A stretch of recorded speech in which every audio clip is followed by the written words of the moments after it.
I don't know.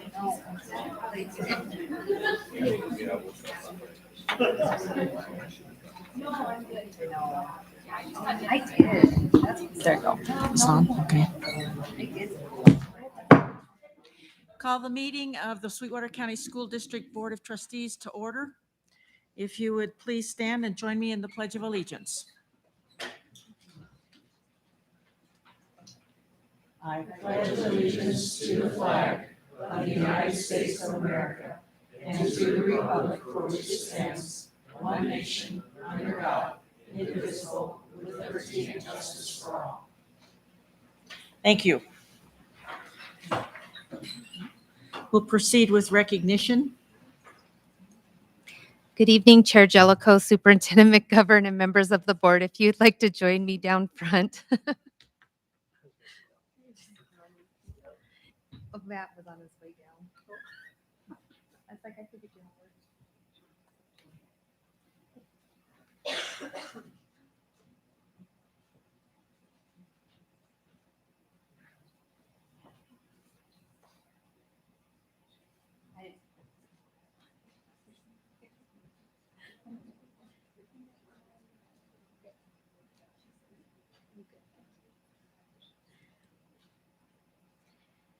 This evening, the Board of Trustees and Superintendent Kelly McGovern would like to recognize the following individuals. We would like to start with classified employees and our 25-year recognition. First, we would like to recognize Mr. Dick Batolo, lead craftsman, district-wide. Is Dick here? Okay, we will get him his certificate.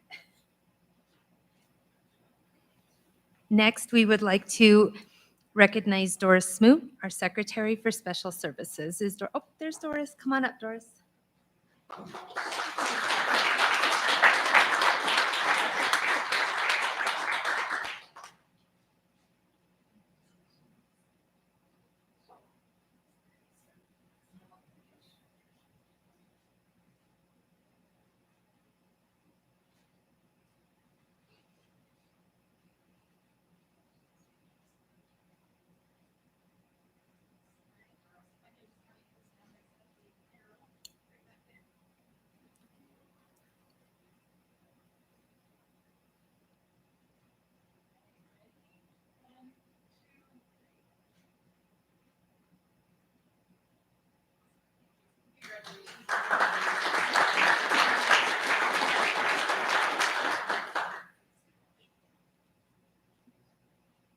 Next, we'd like to, I can't wait to see his face. Next, we'd like to recognize Mr. Zach Gunyon.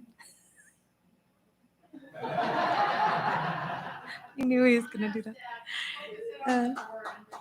Zach continuously goes above and beyond to assist the staff, students, and parents of Sweetwater County School District Number 1. He is always professional, patient, and supportive. Zach is a natural leader with vast knowledge and amazing people skills. We are fortunate to work alongside such a wonderful colleague. And I'm the one in the crossfire, but Zach, you got to come on up. Come on up. Thank you, Zach.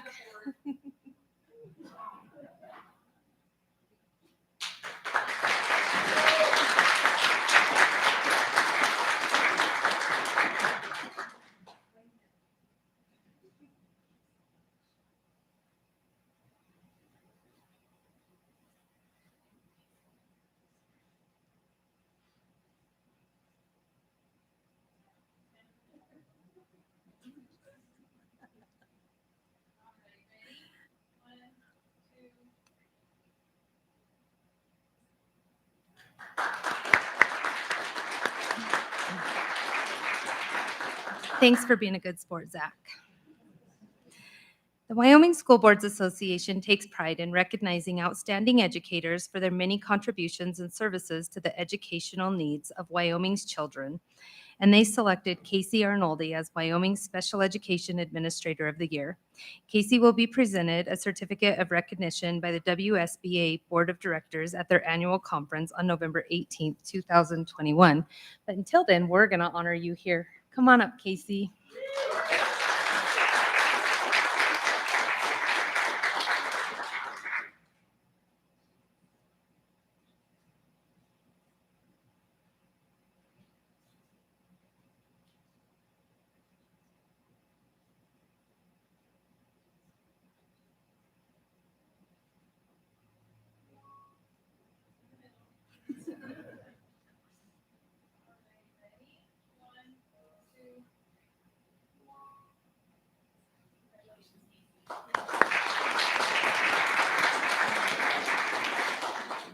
On September 23rd, 2021, the Sweetwater Sheriff's Department were engaged in a high-speed car chase heading through the center of town through Farson during the Farson-Eden afternoon dismissal and the start of a home football game. Thanks to the quick thinking of Morgan Mines, a parent and emergency responder, the school was alerted. Steve Rosanico acted quickly and ensured the buses were out of the path of the oncoming procession. He alerted the transportation department and the school to the police presence and possibility of crisis. As the crisis unfolded and the school was placed in a secure, moving the football game participants and spectators inside and securing the building, Barbara Rosanico, Jody Burnett, Veronica Ray, and Jacob Summers were instrumental in implementing our district-wide standard response protocol and ensuring the safety of the students and visiting community members. We would like to recognize each of them. Jody Burnett. Morgan Mines.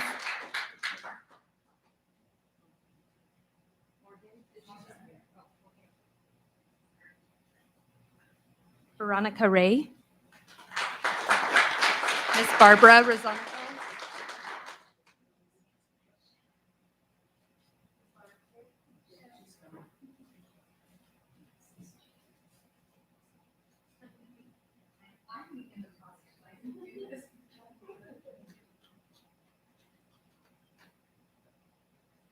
Mr. Steve Rosanico. Jacob Summers.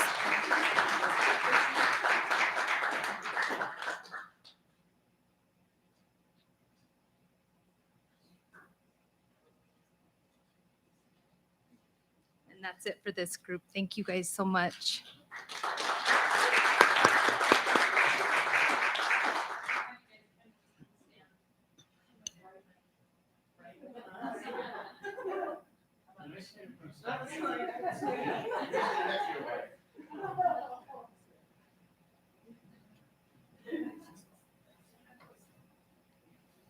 Alrighty, guys, ready? 1, 2, 3. 1, 2.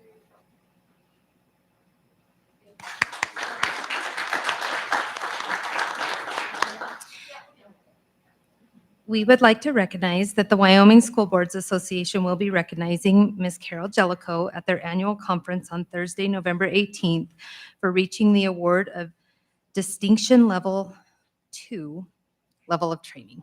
Congratulations, Carol.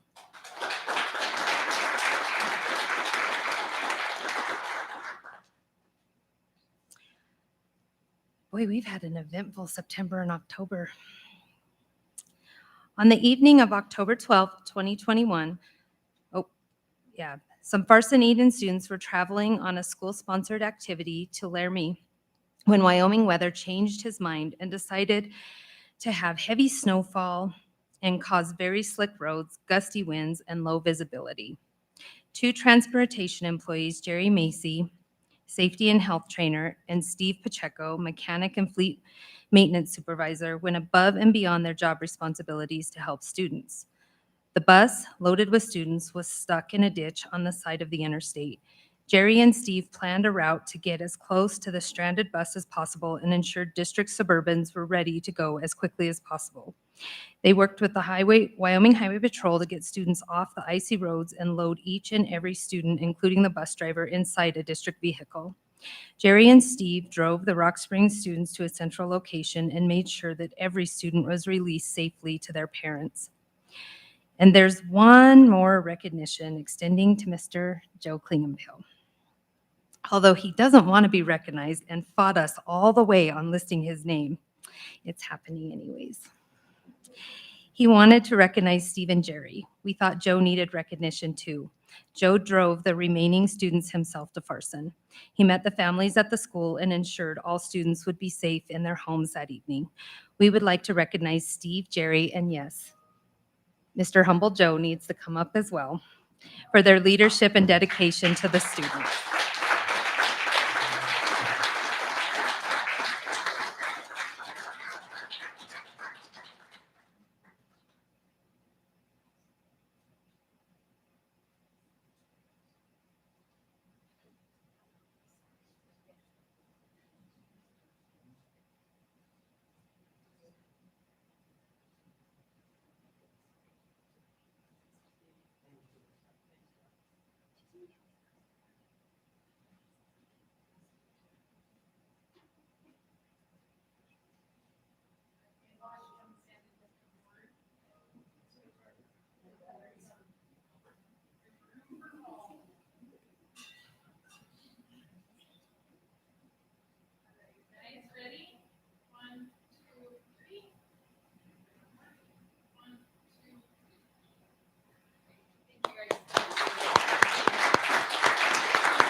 And that concludes recognition. Thank you.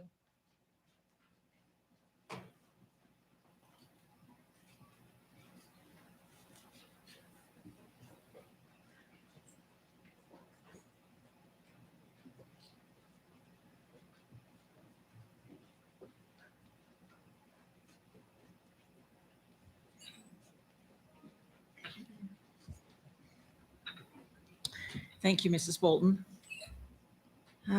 Mrs. West, if you'd proceed with roll call, please. Mrs. Summers? Mr. Reedy? Here. Mr. Mickelson? Mr. Batolo? Here. Mr. Jackman?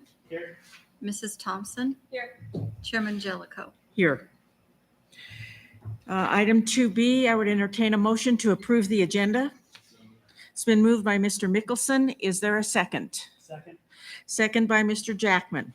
All in favor, please say aye. Aye. Aye. Aye. Opposed? Nay.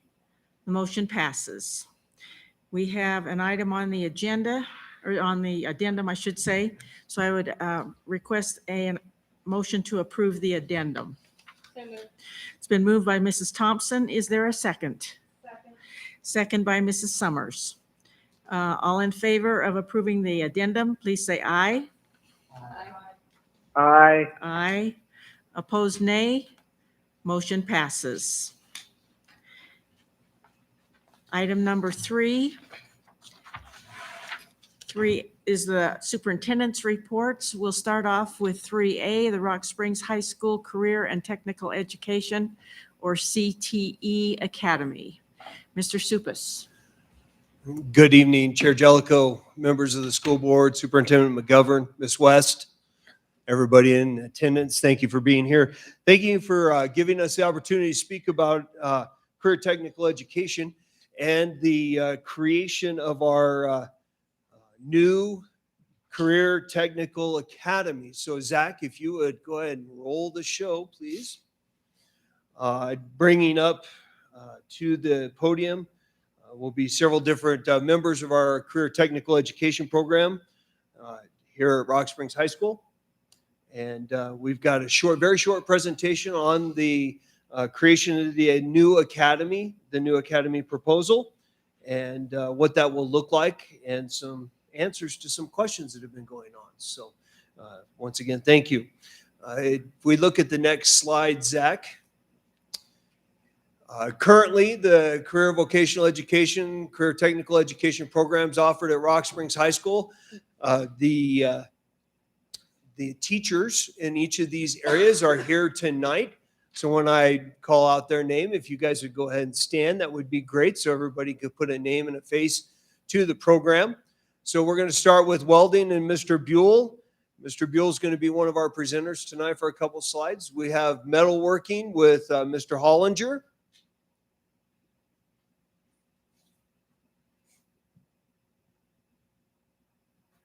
Our resident woodworking expert, Mr. Parentoni. For automotives, and one of our speakers tonight, Mr. Cockley. Robotics and computer-aided drafting, we have Mr. Redden here tonight. For the computer information and technology, Mr. Wright. Mr. Wright couldn't make it tonight. Family and consumer science, we have Ms. Banks and Ms. Weidel. And then for business, we have Mr. Moore, Ms. Erspamer, and Mr. Baker at Black Butte High School. So these are all the career technical educators involved in the district career technical program. And I'm going to turn over this next slide to Mr. Buell to discuss how we currently do things. Thank you, Mr. Supis. So currently, I can.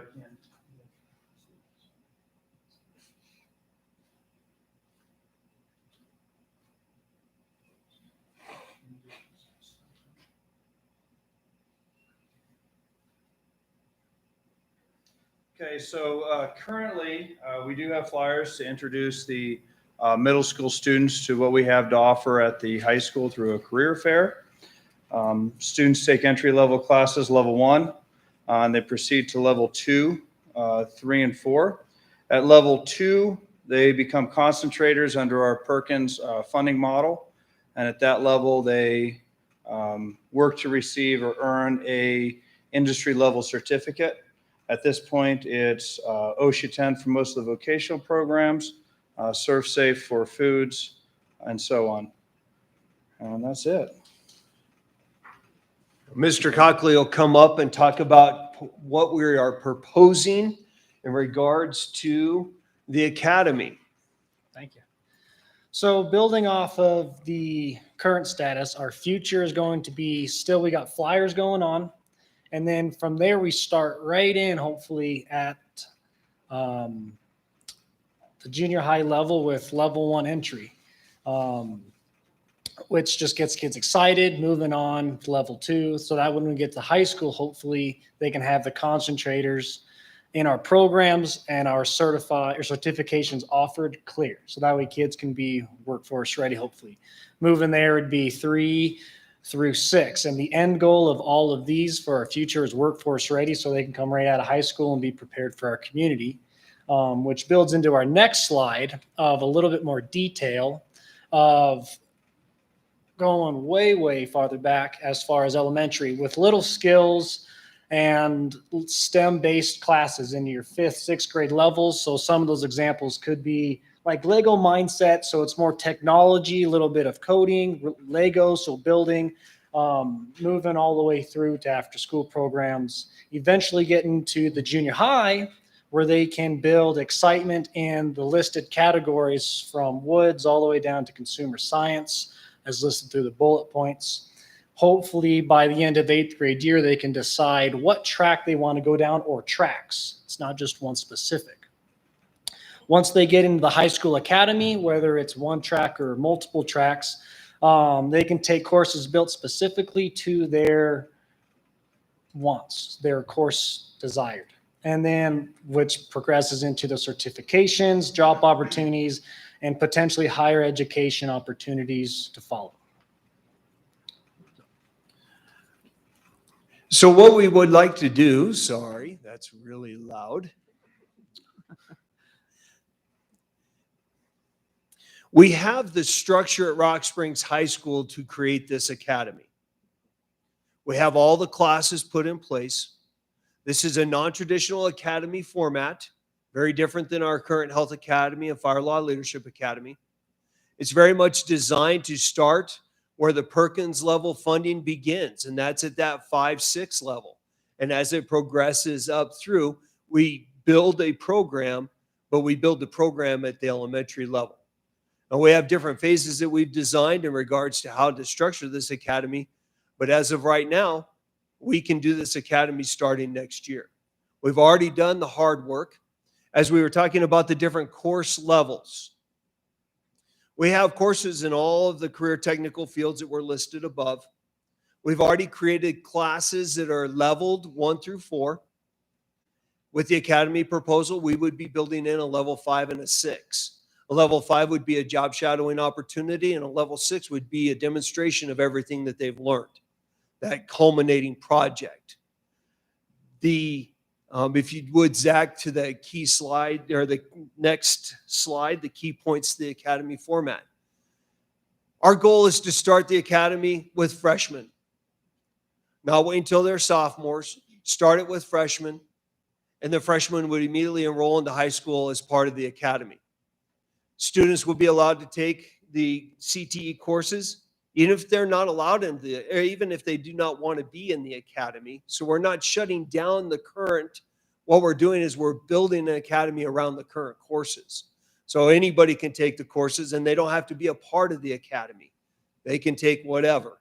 We will build that into the schedule. Students may choose to leave the academy at any time. We want to build flexibility in there because sometimes students are having to make that tough choice. And we want to build that flexibility in there to where they can leave the academy at any time. As of right now, there are no academy-specific English and social studies classes. Our current academies have social studies for the Fire Law Leadership Program. They have social studies for the Health Academy. They have science courses that are specific for them. The goal with the Career Technical Academy is for the kids to be in those regular English classes with their classmates. And then eventually we would build classes that they would take as that level 6 that might include like an English in the construction field or math for the construction trades. But that would be one of the later phases as we go through the slides. There are no cohorts. With the current academy model, there's a cohort that sign up as a sophomore and they stay a part of that cohort. Technically, the cohort is built within the program of study. Everything within career technical education is designed around a program of study. Mr. Buell offers a program of study in regards to welding, where he offers a sequence of courses. That's that program of study that ends up in a certification. So there's no cohort group. The cohort exists within that field, within that program of study. And the way we've designed the academy, students can be a part of multiple cohorts. When we have conversations with community members in regards to the career technical field, our business industry wants students that can come out and do multiple things. They're handy with a stick welder. They're not afraid to tear an engine apart. And maybe they have some math behind them to be able to do it. So the idea behind the academy is not to just focus on welders and welders only or woodworkers and woodworkers only. Our goal is to turn out students that have multiple programs of study and can be adaptable in the workplace with whatever they do. We are looking at, as part of this academy, the ability to test out, meaning that it's going to be competency-based. We have standards in each of these levels, and if a student can demonstrate the proficiency and mastery of those standards, why hold a student back? Why not advance them into that next level within the career program? Students would be able to participate in more than one program of study. I already mentioned that. I forgot that was the last one. But the goal with the academy is we take what we already have and we build an academy around it, where eventually all these teachers that are here tonight would eventually become directors of each one of those programs of study. And they may have multiple instructors that are working with them. That's our end goal. But as we progress to the next slide, Zach, there's got to be several action steps that have to take place for us to get going with this. At the elementary level, the 5th and 6th grade level, we want to continue with our Little Skills program. We had to put that on hold due to COVID. But we want to bring Little Skills back. We want to get those kids, and part of the academy and part of that job shadowing is going to be that service piece where our own kids are going to go down to that 5th and 6th grade level. And they're going to help the teachers out with Little Skills or the STEM-based activities, working with the Lego mindset or whatever we figure out we need to do. But get those seniors and juniors, those advanced levels in the program of study, get those kids into the elementary classroom, because that's how you build the love of the program. Little kids, young kids can see that the high school kids love what they're doing, and they're going to want to follow along. We need to work with the junior high. We need to work with the junior high because we'd like to get some of these programs started at the junior high level. We have full facilities at the junior high that can handle a level 1 and a level 2 program and get those kids going in that program right away. And then when they transition up as freshmen, they're a part of the academy and they get priority scheduling to get into those level 3 and 4 classes.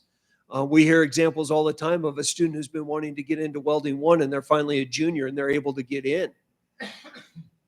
That's where we're at.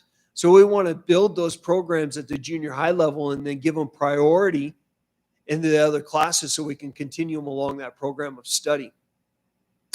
Fast tracking into higher course levels, do lots of general safety certifications earned along the way and at the high school. For next year, we are going to propose that we do a wheel program. So dating myself in junior high, there were 3 classes I had to take a part of as a wheel in junior high. I had to take a home ec class. Sorry, that's not politically correct anymore. But Mrs. Scheid was my home ec teacher. She taught me how to sew. I still know how to sew to this day, thanks to Miss Scheid. I had to go into woods, and then I had to take an art class. So what we're proposing at the high school next year and eventually being able to transition this into the junior high in the next couple years is that all the freshmen that are in the academy would be exposed to every single one of the career technical education fields through our Tiger time.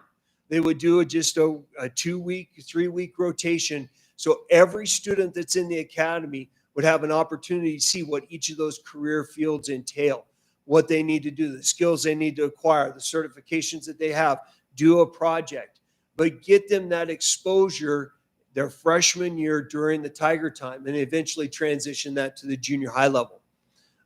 We would have students that would choose their program of study, their pathway, and these educators would be their mentors, and they would help them figure out what classes they need to take, what classes would work together, what would make a well-rounded student in each of those areas. So our CTE instructors are going to become advisors to the academy and to the students that are in those programs of study.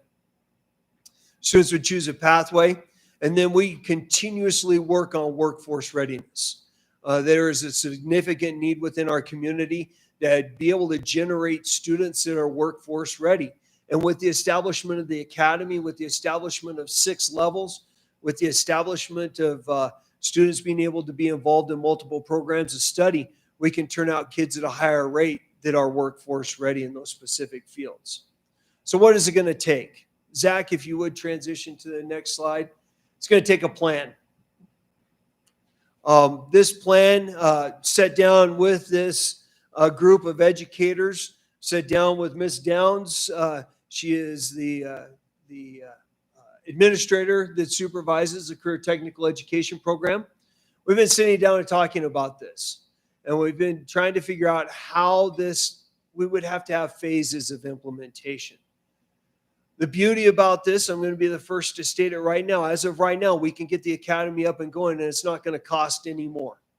There is no monetary amount because we already teach the classes. I already have the staff at Rock Springs High School, Black Butte High School, that are certified. They're already there. They're already teaching the classes. There is no extra expense this first year for us to start this academy. The only expense would be time.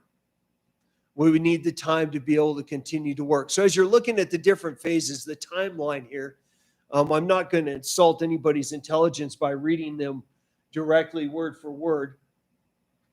But we have this year, for the rest of this year, we're going to start establishing those community partnerships. This presentation to the board is our first step. We have community forums set up. We're going to be meeting with the industry. We're going to be meeting with those community partners to talk to them about the program. Even to this day, it's surprising that most people don't realize that we have a Thriving Woods program in this community, and we do. I mean, it's amazing that some of them think that, we have how many bays in the auto shop? 6 auto bays in the shop right now, all of them with hydraulic lifts and all the tools to be able to work. I mean, we have these, so we've got to sell our programs as they currently are right now. We need to bring the people in. We need to let them see what it looks like. And that's happening all this year. We're going to focus on getting those partnerships set up, and away we go. For next school year is that phase 1. Phase 1, we're going to implement the orientation wheel. We already have all the classes put in place. We already have all the curriculum in place. We have everything ready to go. Our job is going to be looking at the creation of those level 5 and 6 courses. What is that work study going to look like? What is that community, that job shadowing? What is it going to look like? And then we need to talk to kids about that culminating project. Even advanced master's degrees right now require that, educators or anybody getting them have to do some sort of culminating project. It makes sense that we have that within our own program and with our academy. So we're going to look at the creation of those. We'll also be the creation of the structure of the academy. So when you design an academy, you have to put something in place. You have to put in how you're going to bring kids in, how you're going to recognize them for their efforts, have the different levels. And our workforce already gives us that with apprenticeships, journeymen, and masters. So we're looking at how we can implement that. And it all boils down, and I always use the story of Future Farmers of America. When a freshman completes their first year of the FFA program, there's a green hand ceremony. And where I grew up, that was a big deal at the end of the year. That FFA advisor brought those freshmen up. They said the creed, And this teacher, he had the nastiest green paint that wouldn't wash off to save your soul. He'd grab that kid's hand and dunk it in there. And it was always a goal to see who could keep the paint on the longest. But that was a badge of honor. That was a badge of honor. We need to do something like that within this academy. We need to figure out how to bring them on board, give them something to be proud about, give them something that they can earn themselves for, because this goes beyond just a stole at graduation. This goes a stole, a stackable certifications in all their areas, a job, a way for us to improve our community. So we're going to work on that. And that's for the 22-23 school year. 23-24 school year, we have other phases, getting the junior high involved, and possibly during that 23-24 school year, we have the possible first round of the graduates from this academy. And then, of course, year 24-25, full implementation of the academy, including the partnerships with the community, continued development of the programs of study, and the expansion into new programs of study. So we're going to start what we have already currently. We're going to start small to go big. And we have everything ready to go. We just need the go-ahead to get it done. So let's see, did I miss anything? There was a slide I think that I missed, Zach. If you would go back before the timeline, action steps, and then one more, if you would, please. Towards the end, sorry. End goals, career-driven students, work-ready student certificates, apprenticeship-ready, access to the local industry, content-related classes, multi-level integration, 21st century skills. And then we have some included links on there to talk about how the courses would line out. So in here you can see that this form right here, Zach, you don't have to click on the links. The vocational academy, each of the students would sit down with their advisor and they would devise a course of study and what that would look like over the years that they're involved in the program. Their classes would be lined out. These educators would serve as their mentors and their advisors. And we would build the program from there and hopefully start recruiting 8th graders here in about another 2 months. That would be the goal. Get those guys interested, guys and gals interested, those kids interested, and get them in the academy starting next year. So there's a lot more to this than what I've been able to present. I would love to sit down with each of you individually. I would map everything out, kind of give you a little more detail about it. I want to thank the educators that are here tonight. Most of them didn't want to speak, and I told them they didn't have to, which is fine. But this is an easy thing for us to do because of the level of passion that these educators have for the career technical education field. This is a natural progression for our programs. This is a natural progression for us to make workforce ready students. And I invite any questions that you might have at this time. That concludes the presentation. Thank you. Trustees, any questions? Mr. Jackman? Thank you, Madam Chair. Mr. Supas, how do you look long-term at what would make this a success that you want to keep doing it in your eyes? Long term is if we start with freshmen, as we continue to expand. Long-term success. So I have a pie in the sky idea. Right now, we are in phase 1 of the construction of a brand new high school out off of Stagecoach. And eventually, Rock Springs High School will eventually move out there. The big picture, 10, 15 years from now, is the opening of our own building, our own career technical building at the old Rock Springs High School. So to do that, we build those community partnerships. We start 5th graders. If we think about the 5th graders right now, those 5th graders, they should be pretty close to graduating, and they could possibly, if everything is successful, those 5th graders could be the first class to graduate from the new building. Now, I know that's a lot. I get paid to think big sometimes. But if we start the 5th graders now, if these educators get in front of 5th graders right now and talk how passionately they are about these programs, Those fifth graders, when they graduate, they will be the academy. They will be the program. That it goes beyond that. It's not just an academy. It's a community. So when we look at how we can build this long term, it's those community partnerships. It's a relationship we have with the school board. It's the relationships we have with students. It's those relationship pieces that are going to be crucial for that long term, that pie in the sky. I want to be just like Casper and have our own technical high school, that kind of big pie in the sky kind of idea. But I think that's and to sustain it, we keep people in, we get the community involved, we find out what they need, we figure out how we can tailor make what we need, we develop a relationship with the college and the college courses that are offered, and we don't limit ourselves as far as the possible programs of study that we could implement at the high school level, because there are quite a few career technical classes that we don't offer that we should be offering, because that would expand our academy even more. Hopefully I answered your question, sir. Thank you. Mr. Mickelson.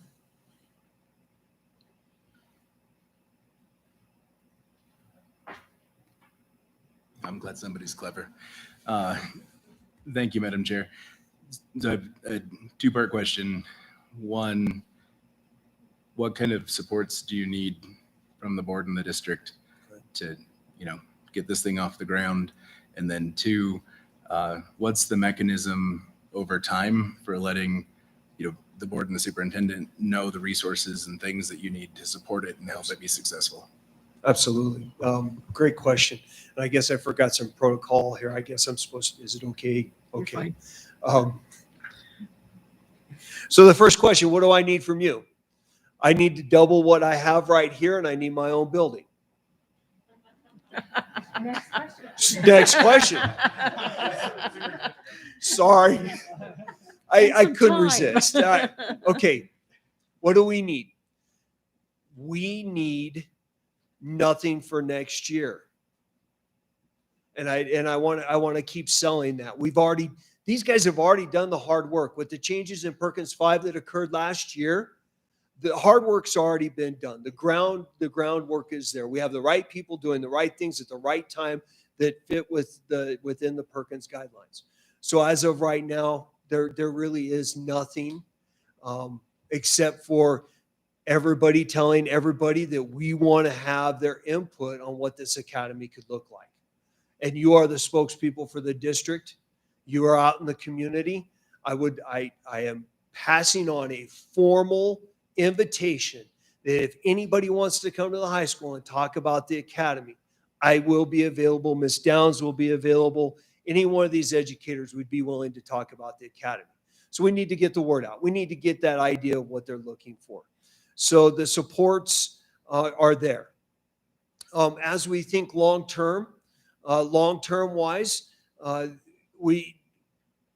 as we progress and as we model what this academy is going to look like, the supports, if we take the time to build the relationships now and build the mechanisms to bring in new relationships, I think that is the most crucial part. And as far as the board supporting that, you're the spokespeople. We need your help promoting it.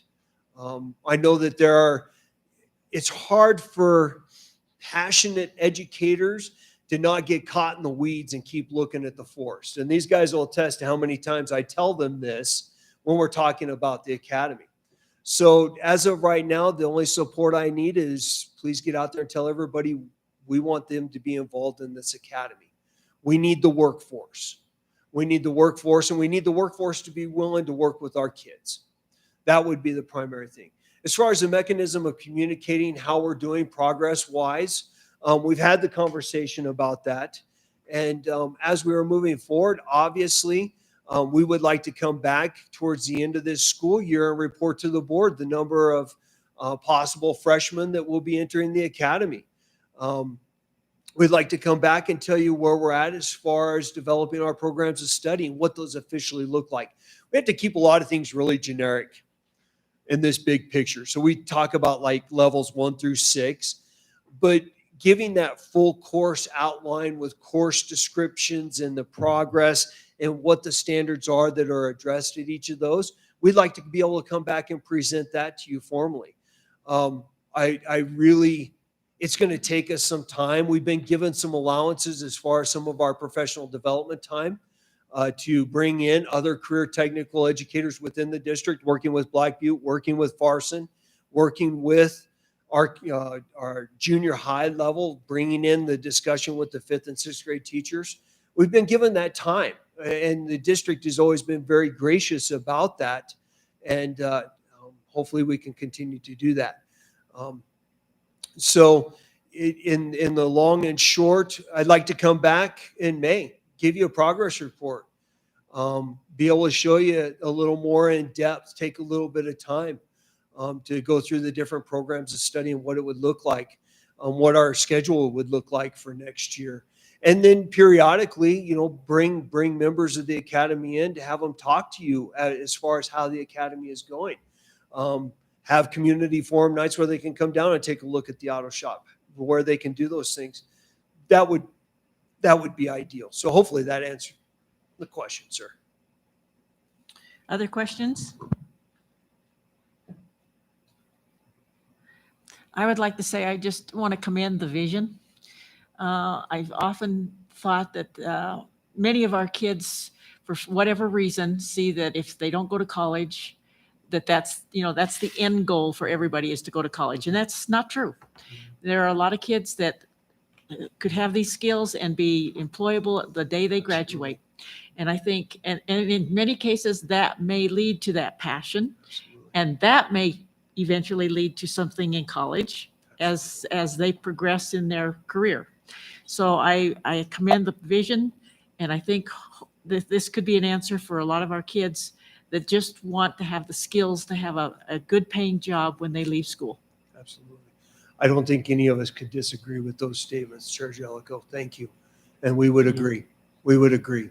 Thank you. Thank you. Again, please keep us informed. Yes, ma'am. Yes, ma'am. Thank you. Anyone else? Thank you. Thank you to all of you for coming tonight. It's nice to put a face with a name.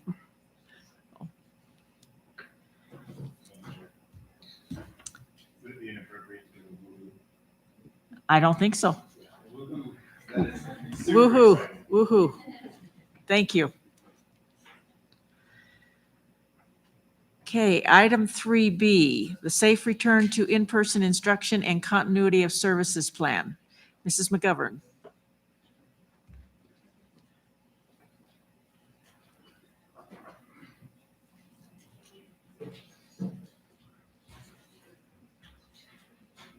Thank you, Rock Springs High School staff, for coming tonight. Thank you.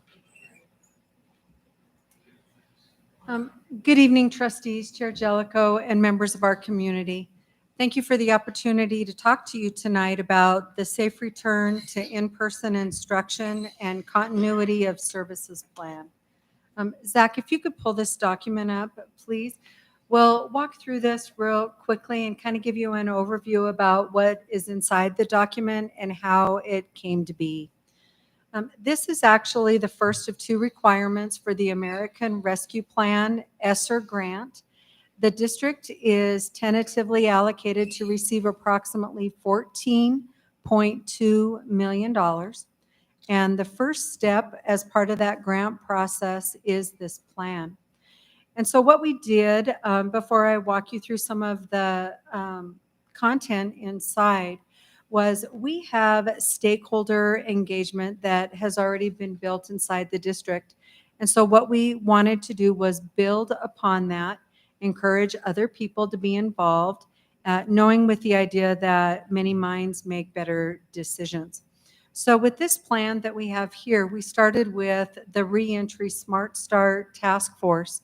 And as you know, that group came together in the summer of 2020, before the school year began last year. To meet the requirements of the grant and also encourage participation, we opened that up for different subgroups of people. Anyone basically that wanted to be involved, we welcomed that, of course. But we also needed to have representation from homeless, IDEA, which is special education, low income, and any of the other incarcerated groups, any other subgroups of students that we may have in the district to make sure that all their voices are heard. We came together last Wednesday evening, which was November 3rd.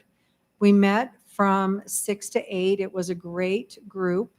And we went through this plan here and add to that the input and provided feedback to make this plan better before it came to all of you tonight.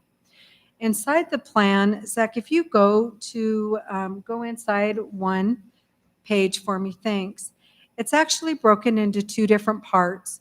The first part is called the Safe Return to Instruction Plan, and it talks about mitigation strategies.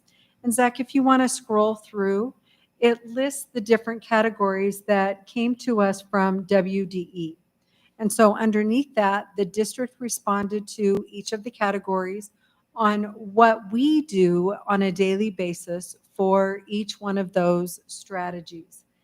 And it was actually pretty easy for the Smart Start group to go through and put these in, because there isn't a single parent square that comes out to our community, and that includes our media, our parents, our students. Every one of those, it goes out to all of those that has that information in there. And that's what made this part of the plan so much easier for us to do. Zach, if we keep scrolling through, one of the things that they talk about, and it goes to the second part on the bottom where it says part 2, the consultation with stakeholders. The one thing that I think needs to be important and needs to be stressed on here is the question comes forward a lot about why did we need to do a safe return plan when we've been in school for 11, 12 weeks already? Why are we doing this now? And so really the honest answer for that is it meets a requirement for the grant. And I believe some of our districts, including here in Wyoming and Sweetwater 1, we know how to keep our schools open. We did that last year, and we're working on doing that again for a second year. But it needs to stress inside the plan that if we ever needed to transition to something different, whether that be online, and that could be from a different outbreak due to COVID, it could be from staffing restrictions that we have. We watch for that daily, and that doesn't just include our teaching staff. That includes our nutrition services, our bus drivers, our custodial staff. There's a lot that makes the organization function on a day-to-day basis. And so really the emphasis on this plan is not only do we want to keep it open for in-person, but how do we ensure that instruction and all those meaningful things, feeding our students, making sure we get food to them, whether they're in school, outside of school, those kind of things continue to happen. That's the first part for this safe return plan. The second part talks about consultation with stakeholders. And again, in this category, the questions that come to us are from the Wyoming Department of Ed, which align, I believe, to the federal requirements for the grant for ARP. And what I'd like to highlight, Zach, if you could go to the grant process timeline. Perfect, right there. Thank you so much, Zach. This first part lists all the different steps that were taken before this plan came in front of the board this evening. When the Parent Square went out last week to ask for public comment, not only for the board agenda, but it also lists this plan on here as well, so that people knew that this plan was going before the board for this evening and the steps that it took. What's also very important, I believe, for our community and for trustees, for the board before asking for your permission to approve this is, and Zach, it goes to the next page. The next step is going to be the ARP implementation, the spending plan. And that actually is going to build on the same type of capacity that we did for this first part. The first part was the Reentry Smart Start Task Force. The second part actually is going to go from the Parent Involvement for Student Achievement, or the PISA Task Force. And that group will actually be meeting this Wednesday night from 6 to 8. We'll record that meeting just like we did the first one. So we've got that available at any time if there's ever any questions about what happened in that meeting. That one, as you might expect, has a little bit bigger turnout on there. There's an awful lot of money on there, so it's going to be very important that we have an open process for people to be involved. And just very quickly to share what some of those steps would be, pending the approval from our trustees for tonight for this first part on the plan. Tomorrow, we're actually going to do a recording on the next steps for the spending plan. We'll get that out to our district with a link provided. And inside that link, it will actually have a form available for anybody to submit feedback or if they have a proposal for where this money needs to go. One of the things that I find really interesting is one of the questions, Trustee Mickelson, that you had about, what resources does our CTE need? And actually, one of the things for part of this spending plan could align with Perkins funds, IDEA funds. There's a lot of other resources. So there could be some things that we could do to help out with our new academy that would meet the needs of some of our at-risk kids. And when they were talking about things beginning in 5th and 6th grade, what I was thinking is we know engaged students perform well. Students that perform well, they graduate and they walk across the stage. And that doesn't begin in 12th grade, it begins when they're little. And so one of the things that they could do, which could involve systematically K-12, they mentioned the Lego sets. And little ones are very involved in those Lego sets. They love them. They love to put those together. So they could, for example, put in a proposal that could be to use some of that where the older kids, younger kids love seeing high school kids. They love it. So if they went down to the other schools, they could do activities with them, and it could be as simple as putting Lego sets together. So it doesn't have to be these grandiose ideas for part of the spending plan. We realize that there could be some large expenditures that could come through. But I think the main idea here is that this process is open, that anybody could do a submission. It could be a proposal. It could just be feedback. But we are trying to build on some of the capacity that we have in the district, and that's why we're using the 2 task forces that we've used before. And as you can see going through, tonight, the Safe Return Plan, trustees, is actually due to WDE on the 19th of this month. So we're a little bit ahead of the game, which is good. So pending board approval, we'll get that submitted. And we'll make sure we post that on the website. And Zach, if you wouldn't mind going to, I believe it's the second to the last page.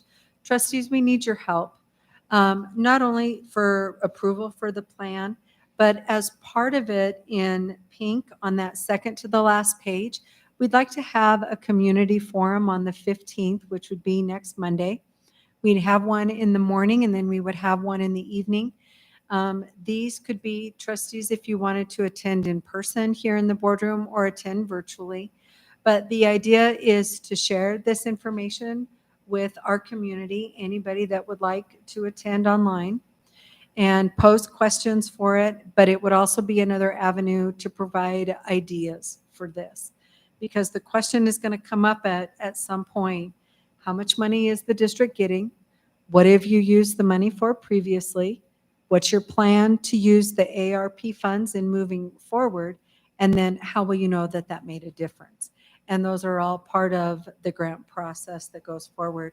So trustees, we need your help with that community forum for next Monday in the morning and then also in the evening. The second part, the spending plan, is actually due January 18th of 22. We're here. We're already in that season. It's gone by fast, but here we are. But you'll notice that in that plan, it is slated to bring the spending plan before the board at the December board meeting. The reason for that, trustees, is twofold. One, you never want to put yourself up so close to the deadline because you never know when a snafu is going to happen. But the other part is that if there's anything in the spending plan pending board approval that involves personnel, you've got to have a vision of where you're going. You've got to have money, and it always takes people to make things happen, and a detailed plan to execute that after you plan your work. But the idea is that if we brought it before you in December for the second part of the plan, then that would allow, if we needed to open any positions, we could do that before the Christmas break, get that open so that we would have some time period over the holidays, maybe a semester graduate or such, depending upon the avenue that this takes, but allowing for those kind of things to happen. So this is communicated out following the district communication plan, which we always start with the board. We go to the administrative team, and there's plans. We had an opportunity to talk to our administrators this morning, and then we'll get back with them after the recording is made, and then we'll get that information out to staff and such in more detail. That will come forward from there. But that is basically the Safe Return Plan, and I welcome any questions from the board. Questions, trustees?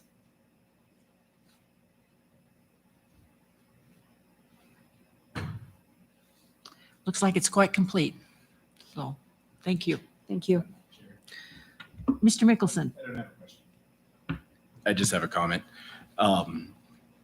When we met last week, the coolest thing about it is that we had 3 students who were there. And it is so refreshing and helpful to have their perspective. And I hope that we continue to build on that. But it was really wonderful to have the kids and to have that input in that process. So thank you. Any other comments or questions? Thank you. Okay, I'm going to take the liberty of putting the addendum in at this point. I think it's appropriate to put the addendum here rather than what I usually do. So we'll proceed with the addendum, which is an itemized analysis of all the ESSER, the elementary and secondary school emergency relief funds. Ms. Carter. Good evening, Chair Jellicoe, Board, and Superintendent McGovern. Can you hear me okay? I have a soft voice at times, and then sometimes it's loud. Anyway, good evening. I am happy to be here to share with you the various grants that we have received since March of 2020 related to the CARES 19 relief funds from the federal level. Sweetwater School District Number 1 has received 6 grants and has been notified that there will be another grant award by the end of this year. What I am going to do is walk you through some of the funds that we have had, where they have been spent, how long we have the funds, and answer any questions you may have.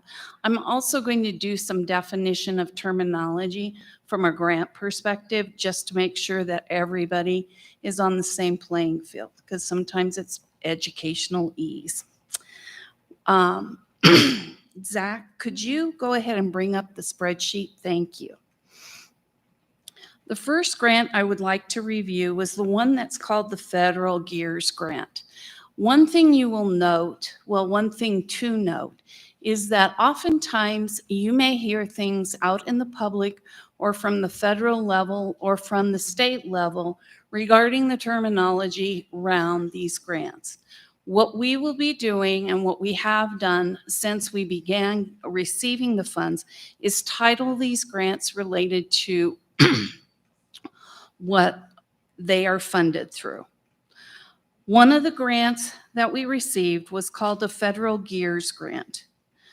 If you follow along on the spreadsheet, what you can see is the name of the grant, and then following that in a grade area is the award amount, which was $35,459.78.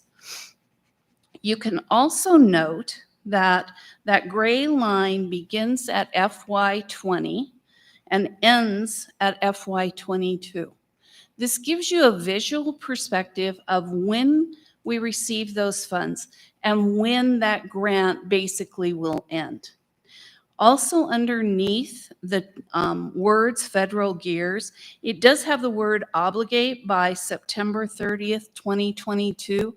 And obligate basically means that we have to have to a vendor what we want to purchase.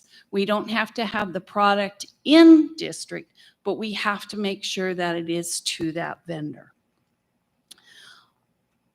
The other component of when the grant ends is we have two things that we have to do. We have to request the funds, which is the drawdown, and we also have to submit to the state excuse me, the records for that particular grant. As you can see, also in the gray area along that line, that second line, it gives you the total funds remaining in this grant, which are $533.67. I can also, from this perspective for this grant, tell where those funds are and what they're related to. The Federal Gears grant supported swivel cameras, non-public activities, and indirect costs. Non-public basically means that this grant, we had to reserve funds for a non-public entity, which is a non-public school. The indirect costs are costs that the district incurs that are associated with overhead expenses. So some examples could be accounts payable, people in the grant office that are working on specific grants, completing reports that are necessary for grants, reports for auditors, etc., setting up grants, work that has to be done in the warehouse. So especially for the ESSER grants, some of the work that was completed by technology or people in the warehouse to distribute safety equipment, etc., to the different schools, this falls under some of the overhead costs. Going over to the total funds remaining, you can see that the $533.67 is tied to indirect costs. This basically means that we still have to receive those funds to basically clear out the grant or make it zero. These funds cannot be used for anything other than indirect cost. Moving down to the federal CARES relief grant, if we take that same process, we were awarded $249,500. We have zero funds remaining in that grant. This grant was used for technology, swivel cameras, laptop cases, and also some of the boardroom broadcast equipment in order to have the capability of having board meetings broadcast, as well as having PD broadcast to the teachers in the other buildings. So this equipment, and some of it, I can't say all of it, but some of the equipment for that broadcast was purchased by this particular grant. And as you can see, there are no funds left in that grant. Going down, you'll see the same thing occurs for all these other grants. The CARES Relief #2 grant, we received $1,541,400. Currently, we have $33,201.61 available. And those funds are designated towards things that for technology, as well as the maintenance and facilities. CARES ESSER 1, again, you can see what is occurring with this grant. We were awarded $1,603,059.31, and we have $11,386.36 left. Both are indicated that they are tied to non-public and indirect costs, and those funds have to go to those particular areas. We have the ESSER 2 grant, which basically we've just received, which is $6,323,937,081, and we have over $5 million left. One of the important things about this spreadsheet is that it will be used as the document to come before the board on various occasions. So next month in December, what you will see happening is in the ESSER 3 fund area, we have listed all 16 allowable fund areas where we can use the funds for the ESSER. It will also then include the items that we are recommending for purchase and moving forward with that. On the 5th page, you will see the grant that we have to have. That's the funds that I mentioned above that we haven't received actual notification, but we know the monies are coming. So this is a visual. It gives you an idea of timeline. It tells you how much money is left in each of the grants and where we have spent the funds.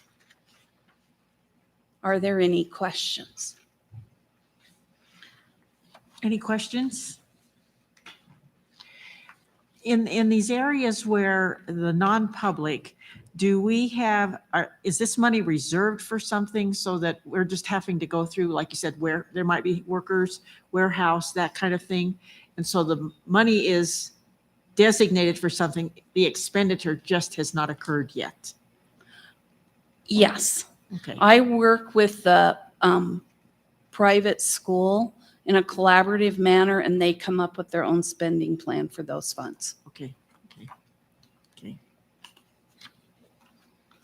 Any other questions? Thank you. Okay, thank you. Moving on with our agenda, communications and correspondence or the public comment. If a member of the public initiates specific complaints or charges against an employee, in order to protect the employee's rights to privacy and due process, the board will only hear those complaints or charges in closed session. The board encourages concerned individuals to file complaints using the appropriate district complaint procedure and appropriate forms, which can be obtained from the district's website. As per policies B, DDH, and KD, please limit your comments to the board to one time. If your comments have been previously submitted in writing, please refrain from addressing the board a second time. Policies B, DDH, and KD continue to state, questions asked by the public shall, when possible, be answered immediately by the chairman or referred to staff members present for reply. Questions requiring investigation shall be referred to the board or administrative staff for consideration and later response. We have received no written public comment, so I would ask now if there's any public comment. If so, please come to the podium and state your name.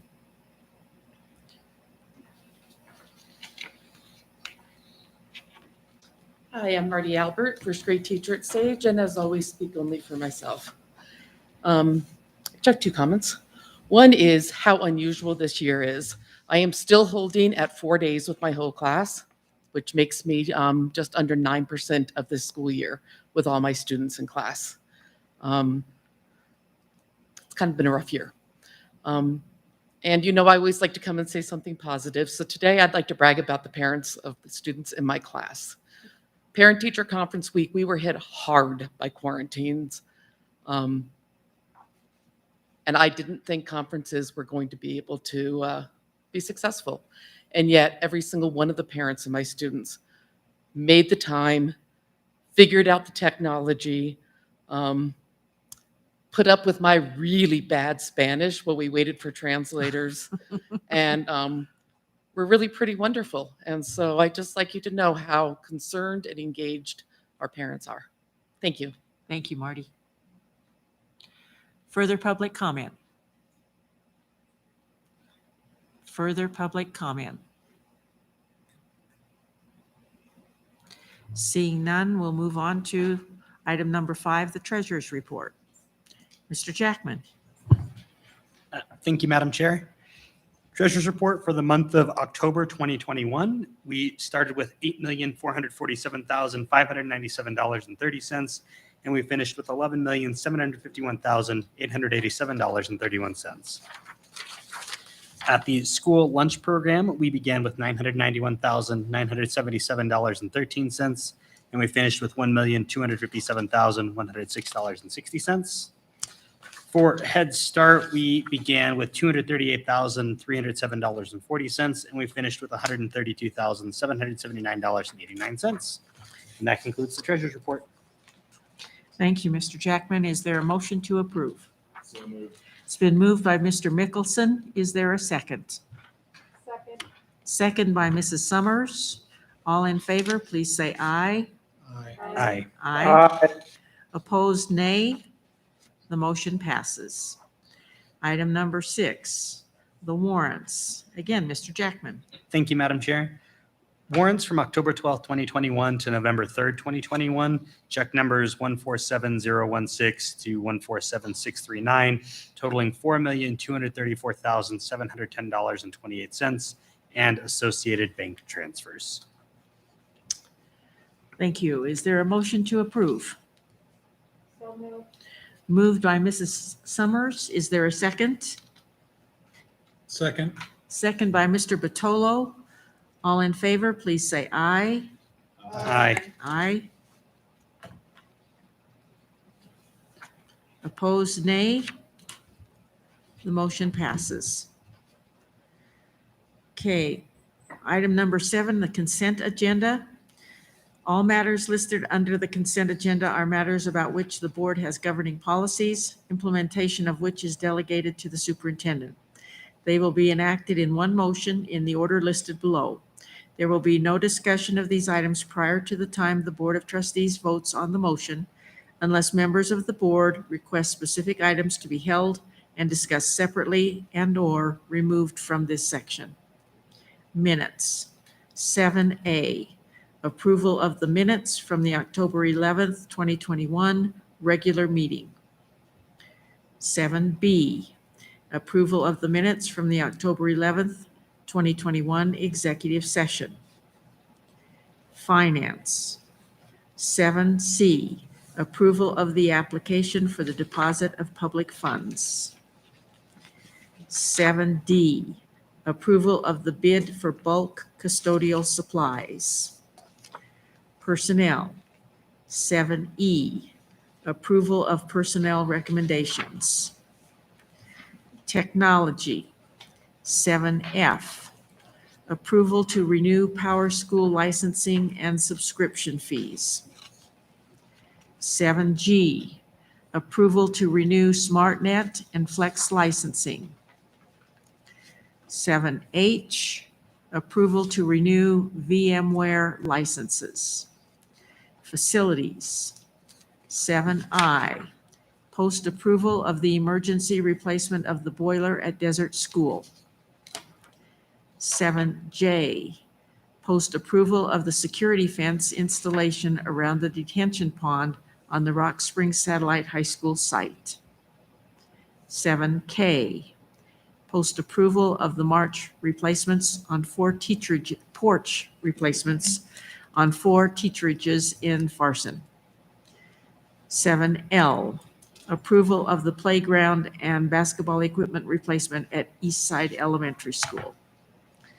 Okay, none of the items have been held, so I would entertain a motion to approve 7A through 7L. So moved, Madam Chair. Moved by Mrs. Thompson. Is there a second? Second. Second by Mr. Jackman. All in favor, please say aye. Aye. Aye. Motion, all opposed, nay.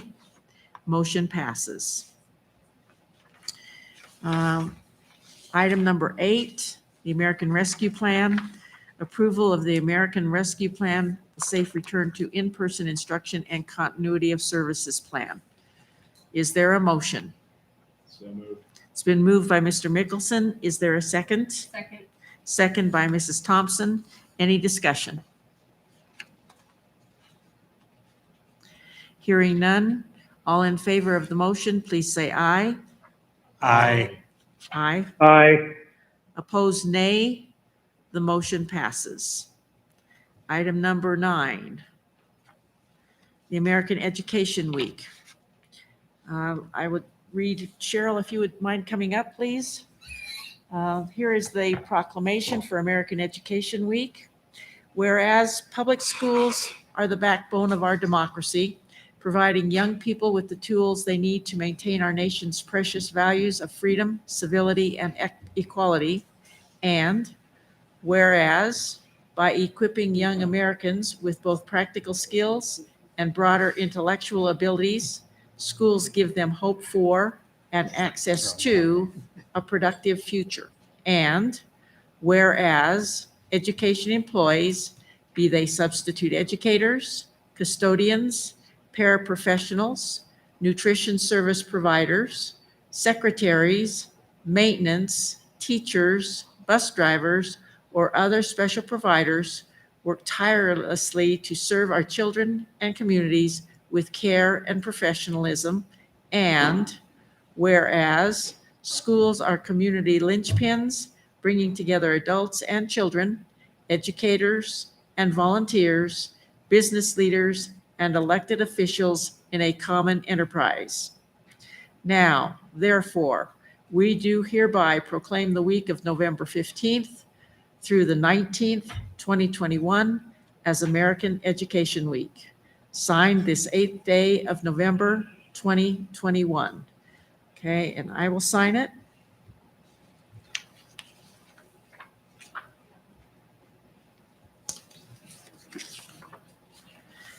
Superintendent McGovern.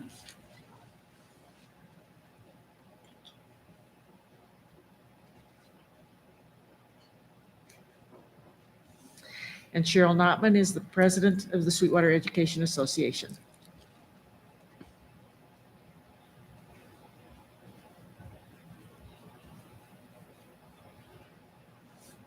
Thank you, Cheryl. Thank you. And thank you to all of our staff.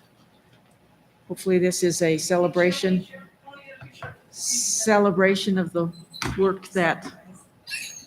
Stand with me or Squat. Let me do this. Let's hold the proclamation.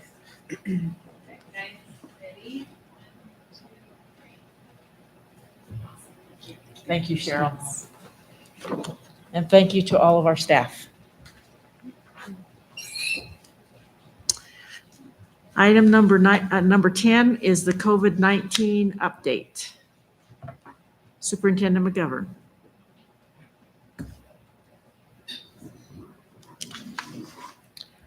Thank you, Chair Jellicoe. Trustees in our community, an update on our COVID situation. We offered a vaccination site in partnership with our county health office last Friday while they conducted a vaccination clinic. Some numbers from last Friday. In the age group of 5 through 11, they administered 155 doses of vaccine. In the 12 and older group, 108 doses, which could be the first shot, second shot, or boosters. And then with Moderna, a total of 68. So the grand total for last Friday, November 5th, was 331 vaccinations for Friday. So we're going to keep that partnership going with our local county health office as well. So I thought that was good information to share. Also, today we sent out a COVID update, but it was for the last 2 weeks. Things are really moving along in busyness as we enter the holidays and with school. And so it came out in 2 weeks' time. A couple of things to notice, and remember these are, again, for not just weekly, but now we've got bi-weekly. We have a total of 306 students, which is roughly 5.9% that have been confirmed positive cases within the district. And our, excuse me, our stay-at-home orders for those have increased. And we have a total of 385 students for about 7.4% of our students that have had stay-at-home orders so far for this school year.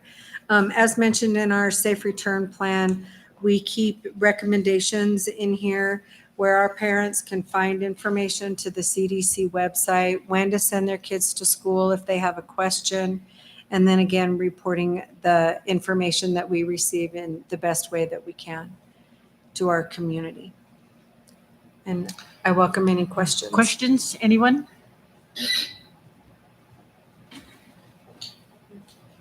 Since the numbers do seem to be maintaining at this point, we had been looking at weekly progress reports on this. I think we talked a little bit about maybe going to bi-weekly reports. Would anyone have any objections to doing that?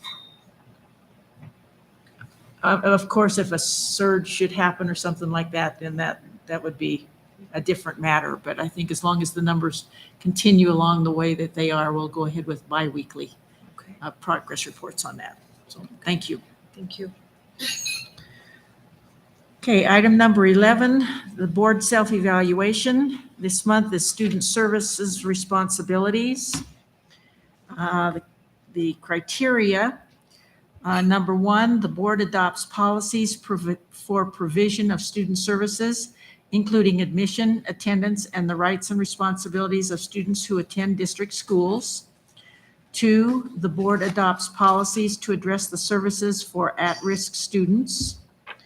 3, the board adopts policies to address the services for children with special needs. 4, the board adopts policies to address the guidance services for students. 5, the board adopts policies to address the student use and access to technology. 6, the board adopts policies to address the student use and access to library and media services. 7, the board adopts policies necessary to assure appropriate services to address the safety and health needs of students. Would anyone like to start off with their assessment?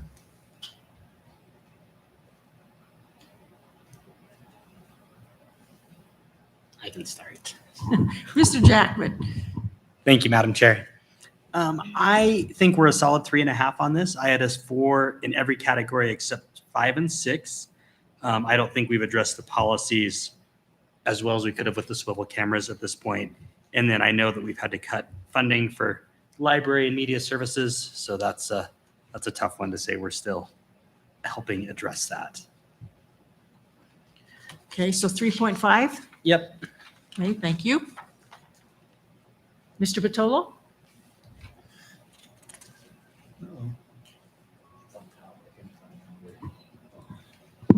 Thank you, Madam Chair. Jeez, it's loud.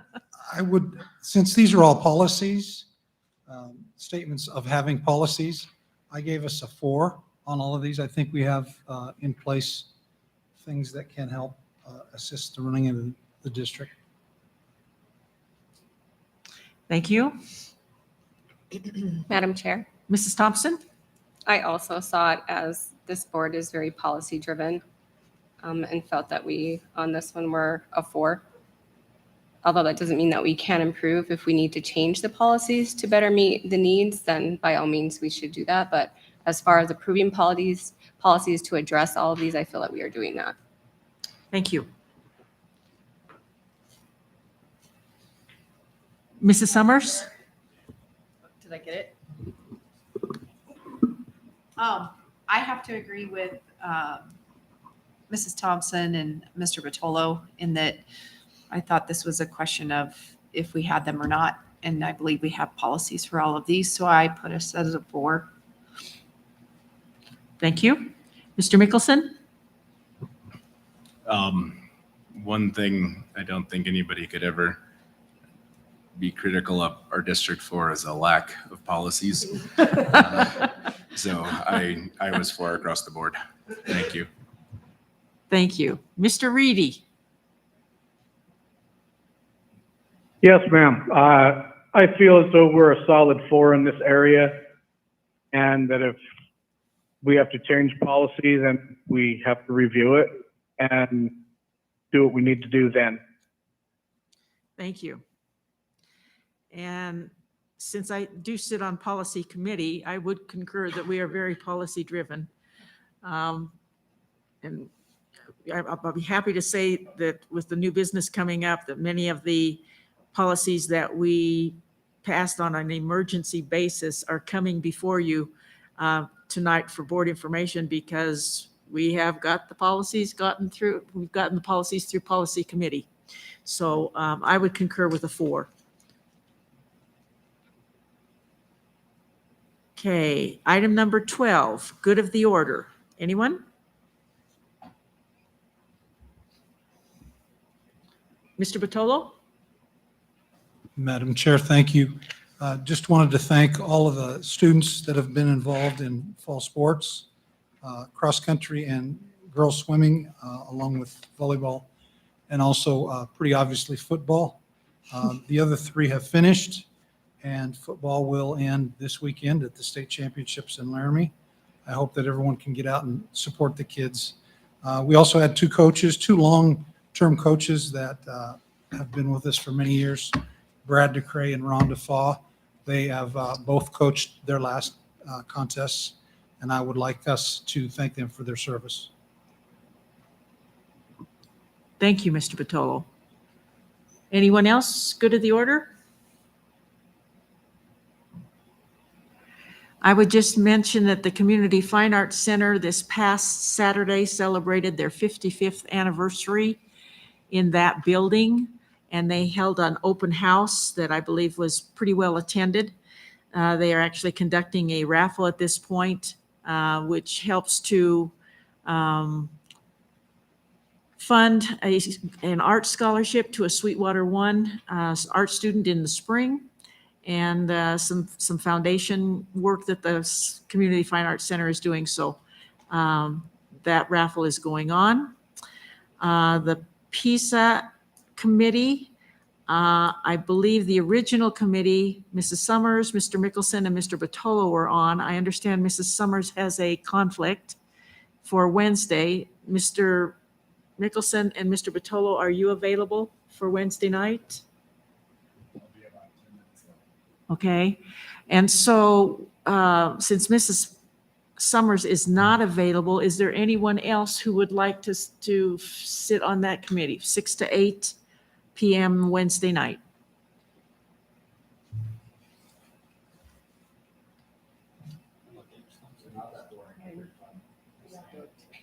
I can do that. Mr. Jackman? Okay, thank you. Okay, and then I would like to remind everybody of the public forums going on next Monday at 7:15 a.m. and 6 p.m., either here at the CAB, or we'll have information so that you can come in virtually. Okay, number 13, new business. 13A, board information, policy DL/HG, the certified payroll procedures. The /HG means that is a negotiated item with the Sweetwater Education Association. And so we have the policy here. We will work with Sweetwater Education Association at our next round of negotiations in the spring as far as coming to an agreement, but I think we have in intent anyway. So 13B, board information, policy DL-R, payroll procedures. 13C, board information, DLA, staff time schedules and timekeeping. 13D, Board Information, DLB, Administrative Payroll Procedures.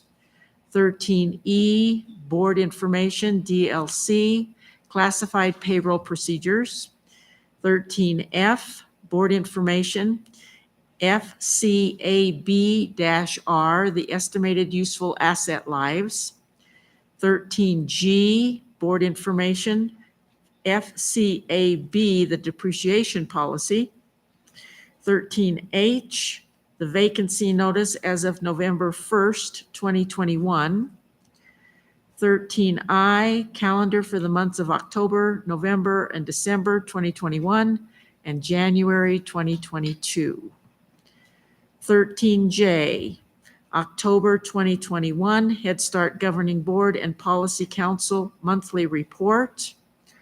And 13K, the Wyoming School Boards Association response to National School Boards Association's letter to President Biden. I want to just elaborate a little bit. I spoke with a citizen of the community probably about a month ago with regard to this. I'm sure some of you have read the national,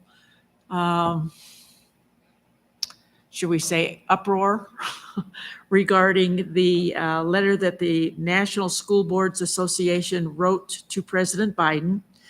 I will tell you that it was one meeting that we had with the Wyoming School Boards Association Board of Directors to push back on that. We were not in favor of that. As all of you know, Wyoming is big on local control, and felt like that if the need arises, that relationships with local law enforcement were much more appropriate than that of federal agents coming in. So the letter that Brian wrote back to the National School Boards Association as our response, as directed by the Wyoming School Boards Association's Board of Directors, is included there. And I will tell you that there are some states that are dropping out of the National School Boards Association. Wyoming has taken the position, I shouldn't say, some of our local districts find the conference that they have in March very useful for some of those things. And have we dropped our membership, those districts would not be eligible to go to that conference. So we are in a holding pattern. We have paid our dues, so we are paid up through the end of June. And so we are kind of in a holding position to determine what happens.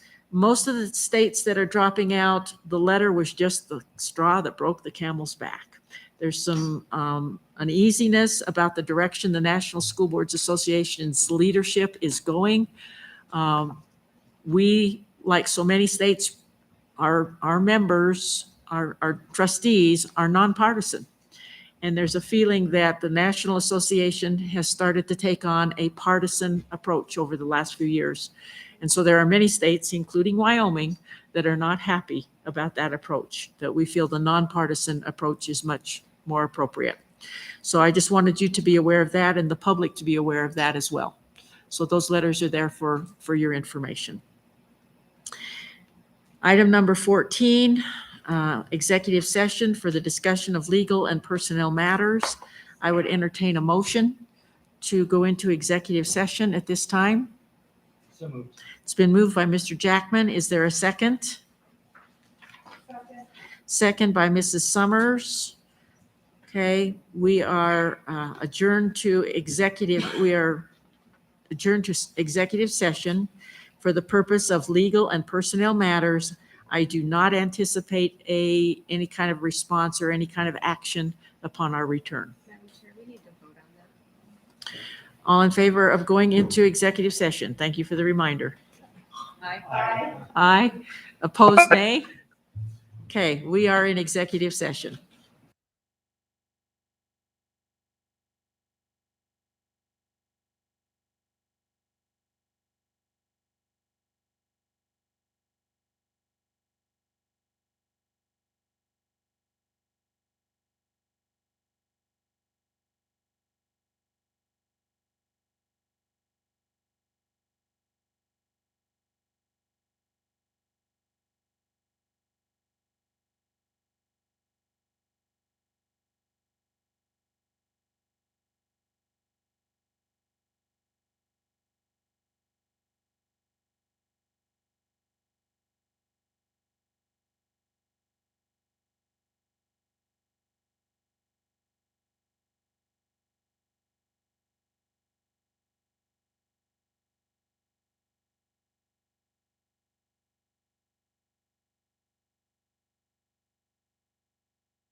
Okay, is there a motion to return from executive session?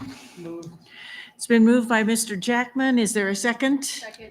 Second by Mrs. Thompson. All in favor, please say aye. Aye. Aye. Motion pass, any opposed, nay? Motion passes. Is there a motion to adjourn? Moved by Mr., was that Mr. Jackman again? Okay, and the second was? Mrs. Summers? Okay, so at 8:28, we are adjourned.